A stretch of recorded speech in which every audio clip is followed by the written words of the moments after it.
So I had a second debate with a different 9/11 conspiracist, and it went well.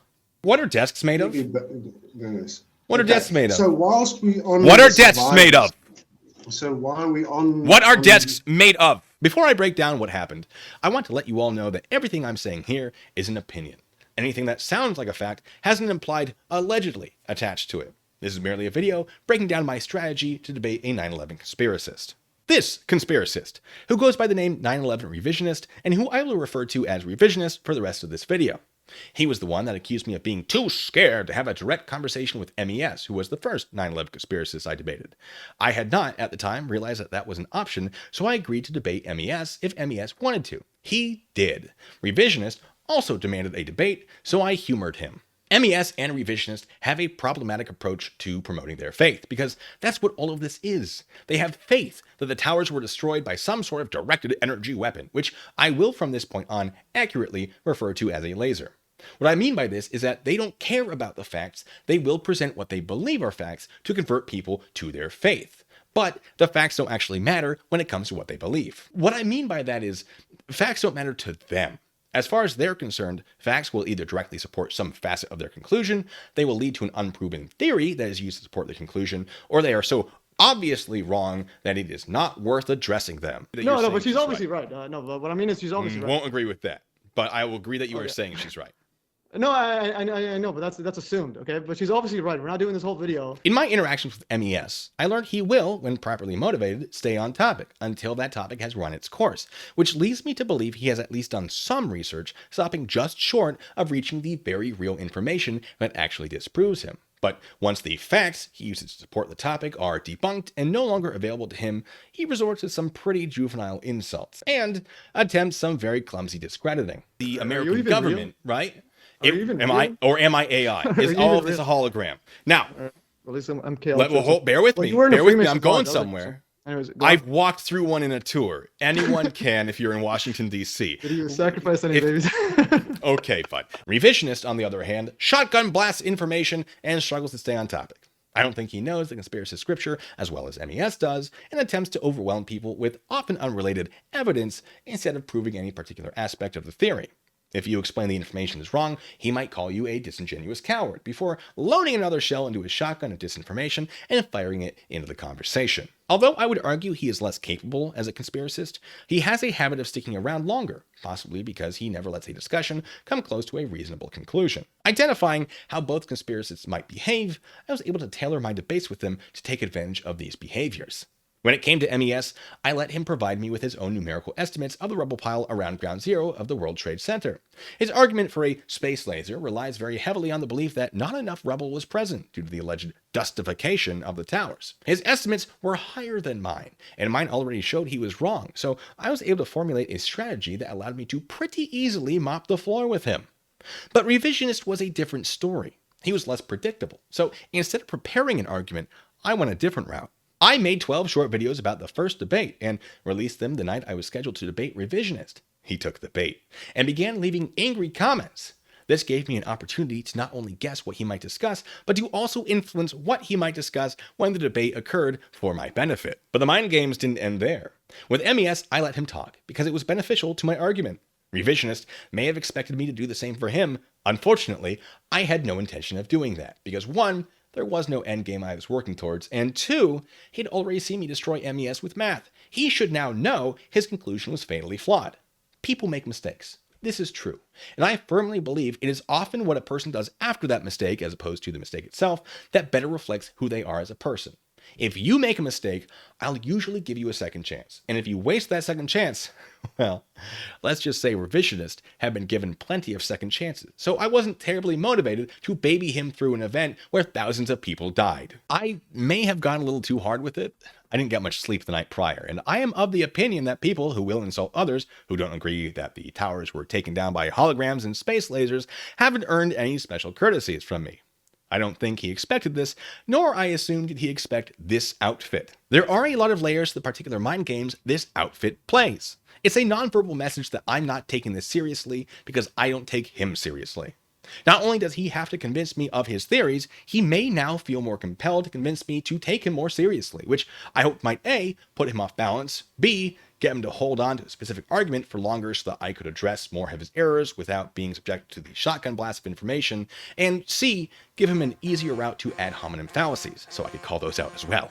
I also had a plan, which I didn't manage to put into play before he stormed out of the call, to feed him a silly story that this was my CIA disguise. MES thinks I have a CIA handler or something. And I spent the morning stealing balloons from children's hospitals because evil. The reason I'm in this, by the way, MES, is because I just came back from a CIA mission, super top secret stuff, but I didn't have time to change out of my my professor persona that they've crafted for me. Real CIA level stuff here.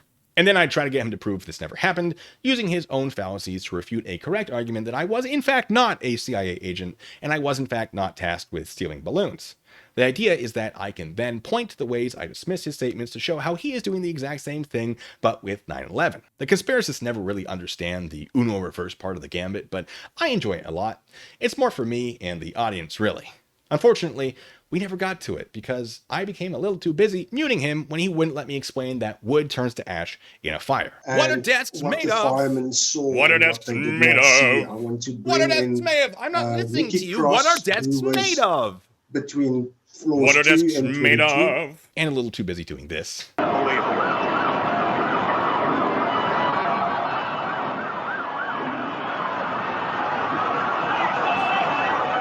And this. These characterization methods at the graduate level at university for years. I know exactly. And whatever this was. Core column. So we don't know when and where they were actually destroyed. And just like. And then I got a little silly. Talking about Shush, the rebel shush, of shush, World shush, Trade Center 1. shh, Can we move on, shh, please? shh. No, we cannot. No, we absolutely can't. Because if he's not going to take this seriously, neither am I. Clearly. Look at the mustache. I'll be honest, I was a little motivated to get this ridiculous during the debate because it was clearly upsetting MES that revisionist information had so little effect on me.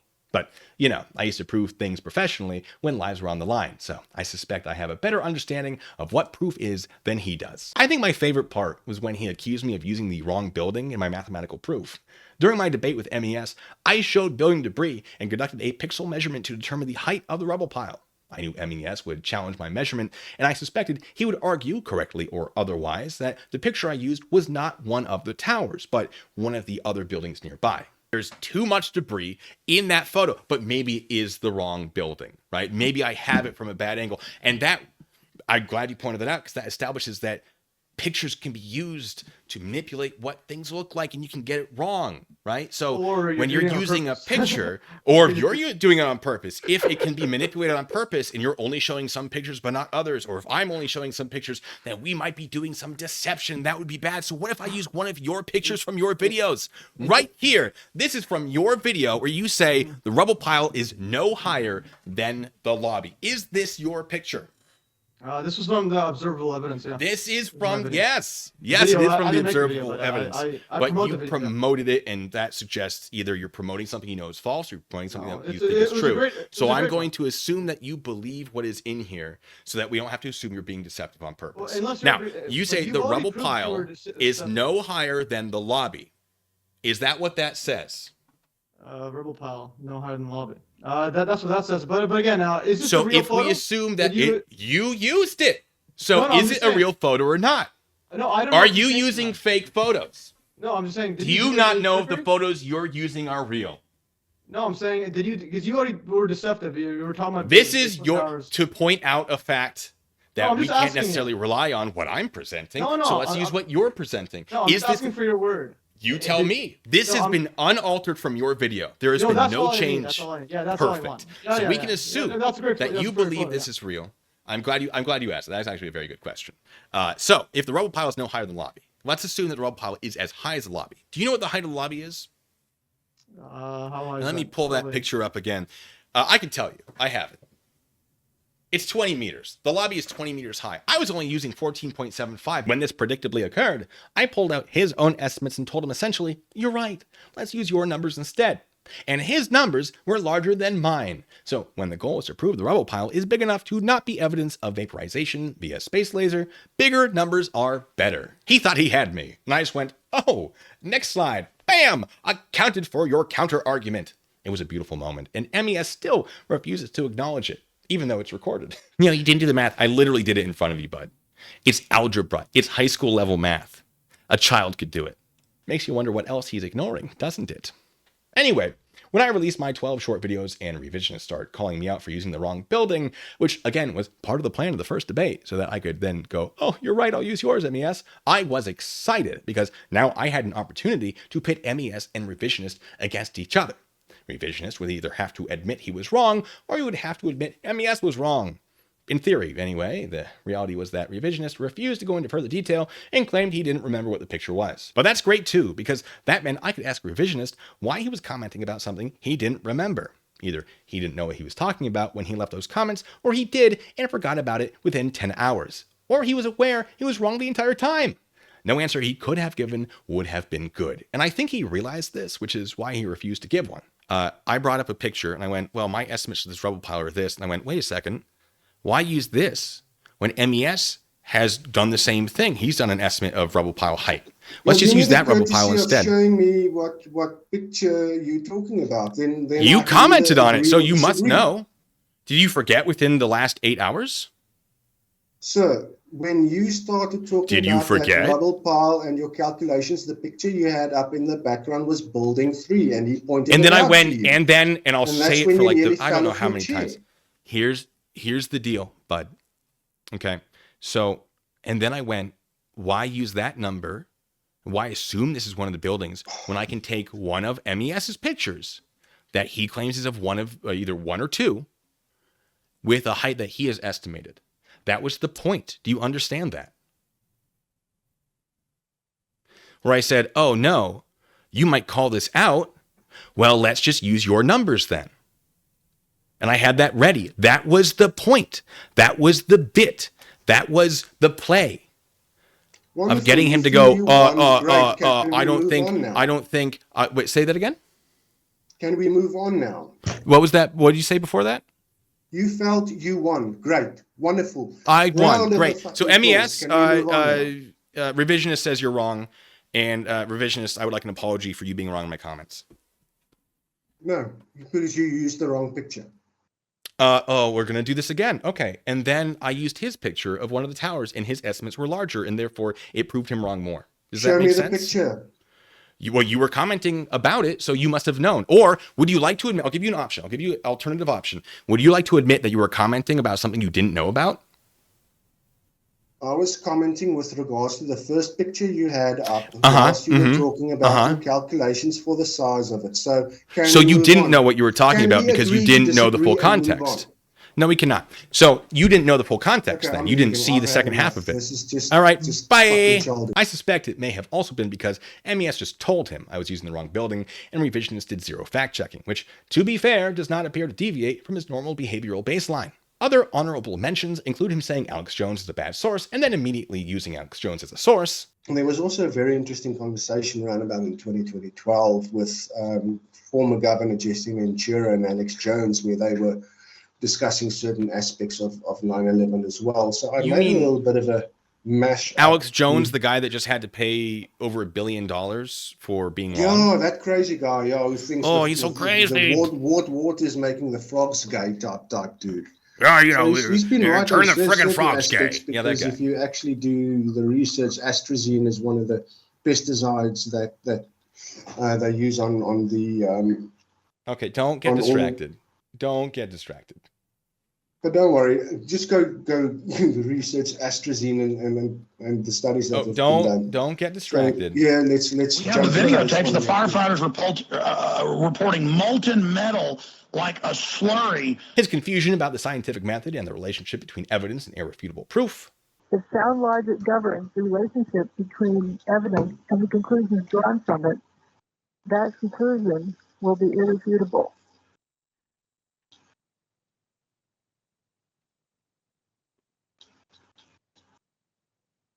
Do you agree with that statement?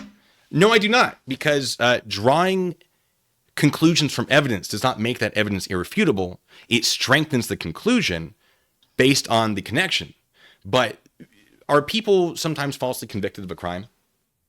Oh, definitely, yes. So, but there was evidence, right? There was evidence that tied them to that crime. Evidence But they can were also be falsely planted, convicted. And it can also be... Nope. Don't be playing that game.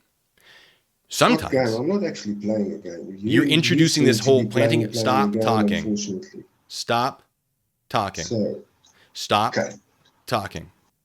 Sometimes, in cases where no evidence is planted, people are sometimes found guilty of a crime they are later discovered to not have committed. You don't have to have planted evidence for that to happen if a jury convicts you of the crime because they have been convinced that you have done it. You do not need planted evidence for that. However, a lot of people stop released talking. when new evidence comes to Stop light as well. talking. No. The fact that he made it clear he wasn't paying any attention to me after I muted him to get him to stop talking over me so that I could explain his error, and then it took him quite a bit of time to realize that I was repeatedly telling him that he would have to unmute himself. Okay, No, so I'm going to ask the exact same You're question. actually being disruptive and you're not letting me... Oh, through what the a points that I darn want to shame. make, You're so- not answering my question. So, once again, if there's a fire and I say, hey, government, I think these penguins did it, and I'm mad at you for not investigating that the penguins did it, I'm writing them in as defendants of a lawsuit, does that make them responsible for the fire? Dr. Wood has Stop never talking. pointed a finger to I'm going to put you in anybody timeout. saying who did it or anything like that. She basically looked at the evidence and said the evidence... Okay, you're now in timeout because you're not answering the question. I'm going to count to 10, and then we're going to unmute you. Well, you might have to unmute yourself, actually. I don't think I can unmute you after I've muted you. If you wouldn't mind. And then I'm going to ask you the exact same question. I have no idea what he's doing right now. He's... What is this? What is this? Oh, no. Oh, MES, you seem to be upset about the mustache. He's still muted. I can't unmute him after I've muted him.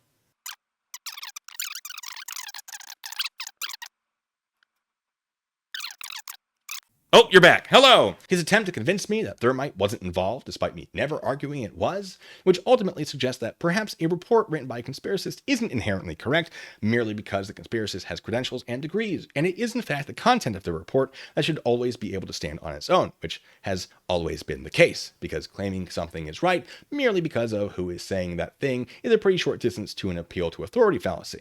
The people who tend We're to on say the that same it's page thermite. here. Yeah, We both know 100%. it's not thermite. Why are you trying to prove Yeah. it's not thermite? We're on the same page. Correct. I doubt this was his intended angle. In fact, it made so little sense that you can see me here actually start to wonder if this was a trap. And I want to also show you something else pertaining to the issues with regards to academia when it comes to... If it was, he never sprung it. Before I go, I do want to address my aggression once again.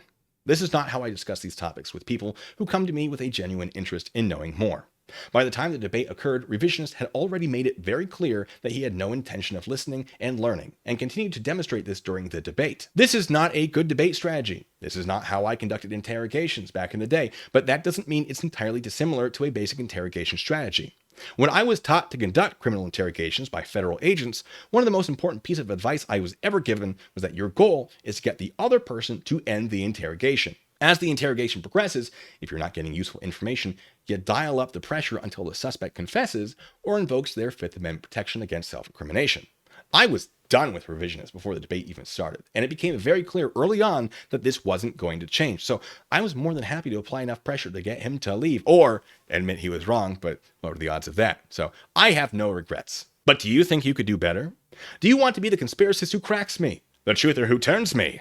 Email me to schedule a debate. I'll be waiting. Good luck.